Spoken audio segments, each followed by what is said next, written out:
while ago, a person falls 9.8 meters from a storage building and lands on a trampoline. The person stops after traveling 0.2 meters down from the time she hits the trampoline. Determine the spring constant of the trampoline. So we're going to start with a picture so that we have a clear idea what's going on.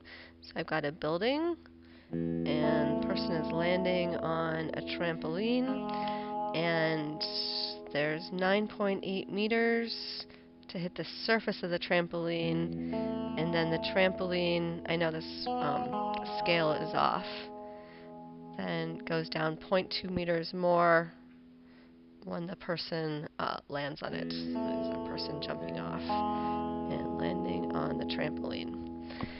So initially, I do not have kinetic energy, but I have some gravitational potential. I don't have any elastic because presumably this trampoline is just flat and not deflected yet. At the end, I'm not going to have any kinetic because it says the person stops, and so that's going to be 0. I'm also not going to have any gravitational because the person can't go any lower than the trampoline. The trampoline stops them.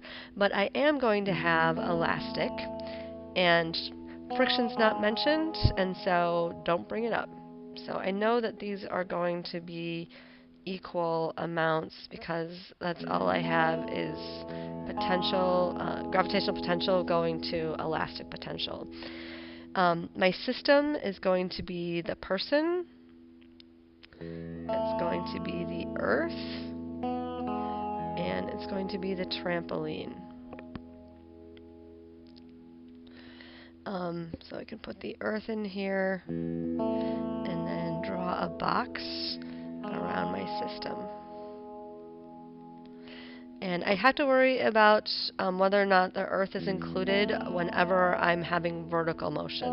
If I only have horizontal motion, then it doesn't really matter. Okay, so initially I only have gravitational potential, and that is going to elastic. And so I have mgh is going to 1/2 kx squared, which is the equation we learned yesterday. And I'm just going to move these, the variable equation up here so you can see how I'm plugging in numbers. So my mass is 60 kilograms. G is going to be 10 because I'm on the surface of the Earth. And my height is 9.8 meters.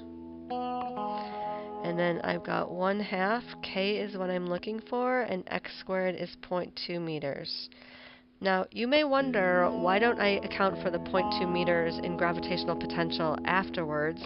And it's because I'm not developing any gravitational potential when I extend the spring. I'm only developing spring potential and not gravitational potential. So on the left side, when I multiply this, I've got 5880 joules. And on the right side, I have 1/2 k times 0.2 meters squared. And I solve for k just by multiplying both sides by 2 and dividing both sides by 0.2 squared. So I've got k is 2 times 5880 joules divided by 0.2 meters squared, and that gives me a spring constant of 294,000 newtons per meter. So I can fill in this value here. I know is 5880 joules, and here is 5880 joules. And so that is my answer.